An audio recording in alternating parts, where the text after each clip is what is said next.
World of YouTube, Tamphosite here. I gotta go over this story again. I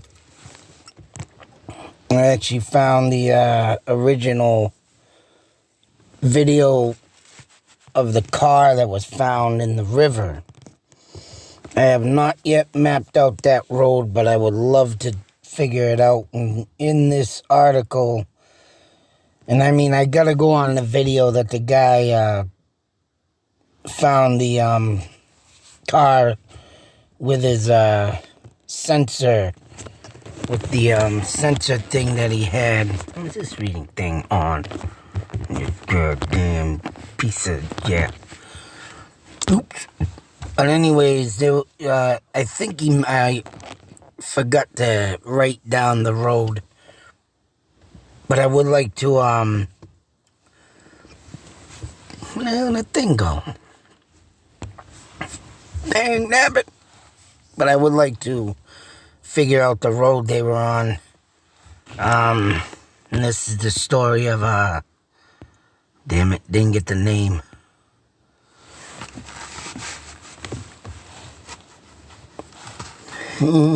Chestnut Hill area. Oh, that's another. Yeah, I forgot to get the screenshot, the name of these. Oh, there it is. Aaron Foster and Jeremy Betchel went missing 2000 after leaving Foster's home. Now, supposedly these two, of course, were friends. They were said to have had been either going to a party or was at a party, went home to Foster's, and left again, probably to drop the Jeremy off, I think. But whatever the case may be, wherever the party was, they were searching in that direction.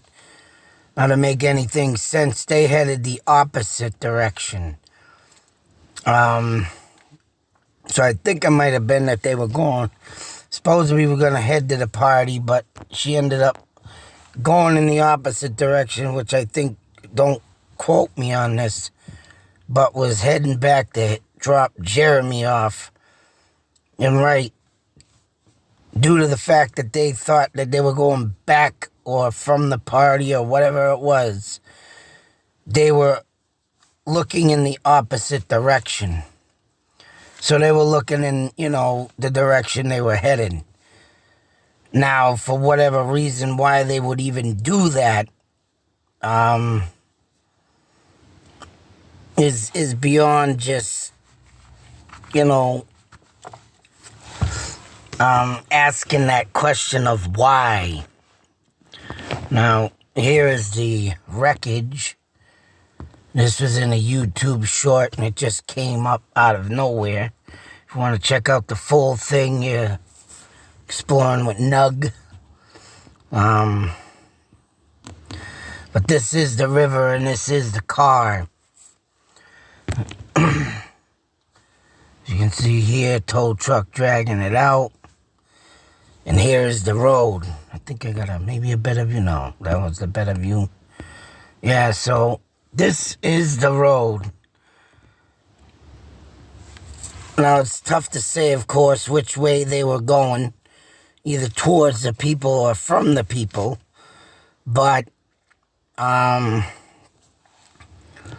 whatever the case may be, the question is, did this guardrail exist at the time of 2000? And if it did, that would be the big question right there. Was there any sign of them driving through it? But then again, if there was a guardrail there, and I don't know what. Yeah, this is what's strange to me. Because if there's a guardrail there, I hope I got a better picture of the front. Is that the front? Yeah, I think it is. Yeah, look at the front. No damage. So I'm assuming that this car, when it drove in the river, you can obviously see no damage. Right there. No damage. Now, if there's a guardrail there, you know damn well, common sense, they hit it, they're damaging something. So my assumption is that there was no guardrail there. Nothing at the time. Because, of course, if you see a guardrail and when they get hit, they get damaged, they move. There's something there. And, you know, you won't go through it unless you're friggin', you know, doing 100 miles an hour, hit it, you're moving it and bending it. But this type of vehicle, and I don't know why there ain't been nothing on it about it, or curiosity from people of why. I think that might be the back. That sucks. Of why, you don't know, that ain't the back, that's the front. Or is it the back? No, because it's hooked up here in the front. Yeah, you know, people would ask. I mean, it looked like it rolled, too. But the question is, no front end damage. I mean, unless the guardrail, they went up, say so they had the guardrail with like the ramp type guardrail. All right then, that would explain. But then we're looking for any undercarriage damage that would lead to that, and I don't see really much in this picture of any type of damage that would indicate a rollover, even though they did. But here's the thing, and what gets very interesting in my thoughts, theories, and ideas. So here we are looking right at the front end of the car. Visibly no front end damage, and you would, what I was trying to say, you would think someone would notice this. You would think someone would get curious and ask the question of, well, geez, there's a guardrail here, and there's no front end damage, but yet the roof looked like it got crushed and flipped. And, you know, what caused it? Unless, right, that ramp, let me try something. Say you got the ramp, right, that comes out of the ground, and I've seen guardrails do this. I'm sure everybody has, but from the ground, and right, the car could have went up it, rolled, and tumbled into the water, right? So with that being said, right, with that being said, no front end damage, don't look like no undercarriage damage of any indications of a guardrail, either or. What if there was no guardrail at the time? I mean, these pictures suck, 'cause it looks like it stopped straight up now. So, right, we can't even use the guardrail for present. I mean, I can honestly say that guardrail does look newer. Well, who knows? They could have had back in the day them wired looking fence, say farm fence that made with 2 pieces of wood and a post. Then you got the wire, we'll call it the wire guardrail, which I speak of in a video of a kid getting decapitated in Air Mass, and he drove like under them or through them wire guardrails, and you can't even call them guardrails, wired rails or whatever. I don't know, it's hard to say. We'll just call it the wire guardrail. Consists of 2 heavy duty pieces of, you know, thick wire, you would call it. And if that was there, I mean, that would even get damaged, let alone bent by someone hitting it. And if they hit hard enough with it, could have just tapped it and flipped, is the question. But what if they were getting chased by somebody? Now here's the twist.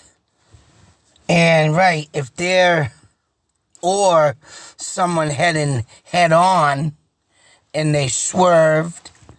And right, if you pull a car too fast, say if they're coming from the people in this photo, too fast, swerve to the right, which we're looking at the left, but we're talking about where that Dodge looking vehicle in the background, the gray silver vehicle, they were coming this way, bang that right and flip. You know, that could be a possibility that they could have been chased. Maybe a serial killer. Maybe someone that didn't like the couple together. Even though if they were a couple together. Maybe that girl had someone that was obsessed with her. And didn't like her friend, as they so claim that they were.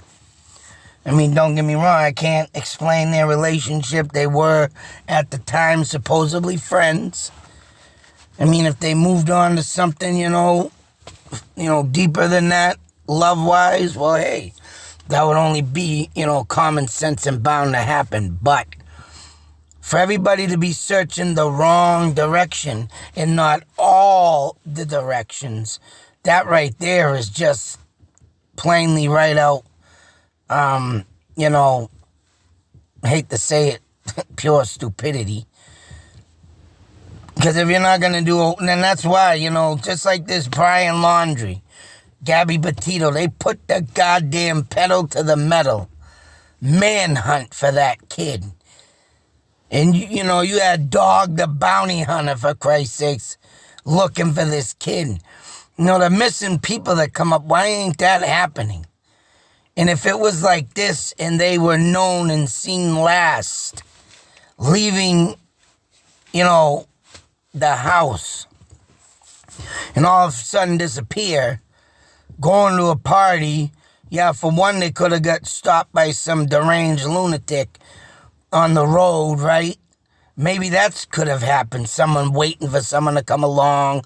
These are the things that run my mind, because I just don't think in the box of the article or into the article. I think out of it, of what else could have happened. And with the guardrail being there, and if it was there back in 2000, why ain't there no visible damage on that? It looked like the roof got crushed. But that means they only swerved and jerked the wheel so hard that, they rolled the car into the river.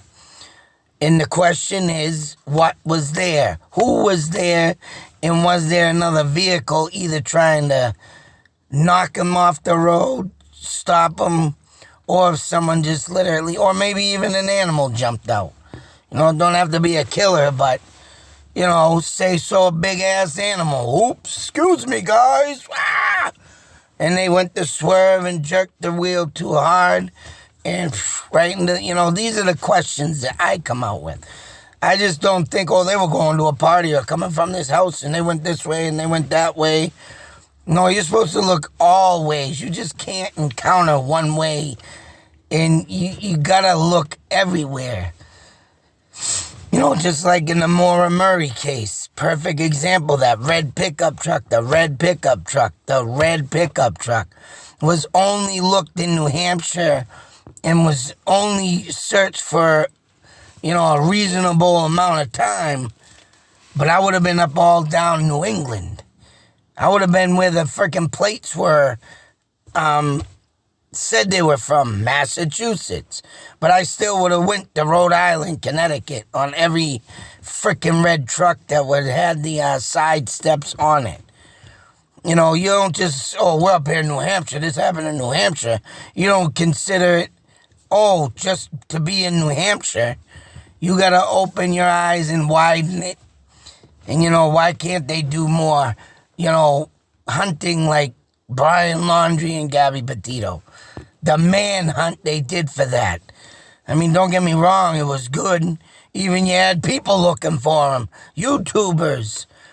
All right? And they found it. A YouTuber found the vehicle. So when people become missing, I mean, don't get me wrong. I understand, yeah, these, people like Brian Dirty Laundrie, should have been more watched. should have been sent home from the police and all that, right? Their trip should have been ended by the police that day. If they were out on the road together that long and they were having that much problems, the police should have cut their trip for them. And that's the thing. So, I mean, with that being said, you know, tragedies like this won't happen. And with that manhunt, you know, oh my God, it just went on and on. A lot of people, why don't they do this for missing people? It's just, you know, it is what it is. I mean, it's going to cost a lot of money, but people's lives that become missing like this, you know, matter too. You want to talk about lives that matter? What about people that have been missing for many, many, or just got picked up and last seen at that spot? There should be a manhunt, not the Amber Alert. You know, I'm sorry, I don't think that works well. Only if you have a license plate and a car description, you know, that's how it's supposed to work. But if you got a missing kid and you have no details, that Amber Alert does not work. I mean, it sucks to say. And you think about it, how many kids that become missing and, you know, because they don't have much details on it, you don't see an Amber Alert on that. But if someone gets kidnapped by a family member or a mother or a father that has visitation rights or was last seen with that child in this vehicle and they know the plate, Amber Alert goes right up. And it's like, you sit there and scratch your head in cases like this, 2 kids, 2 teens going out, you know, but they were going in the wrong direction, where people are looking in the wrong direction because they assumed they were going that way, and if they would have searched the other way, there could have been some fresh skid marks at the time, right? Whatever the case may be, but if they jerked that wheel, which I think they did, honestly, I think my thought theory, they jerked the wheel so hard because of whatever was there, whether it be a bear in the road, moose in the road, a killer in the road, or being chased and pushed off the road. I do believe that they literally was in some altercation from someone or something on that road. So, and right, all they're going to do is look at this now as an accidental, oh, we drove in the water for whatever reason. You know, and if they're not going to push further on any kind of type of investigation, because, right, how can you? But it just makes me wonder what really could have happened that day or night or whatever time of the day it was to make them just go, oops. So I'm glad this came up because I've been meaning to do this. Like I said, check out the video. See the, you know, image of this, you know, and think about it. How did they end up in the water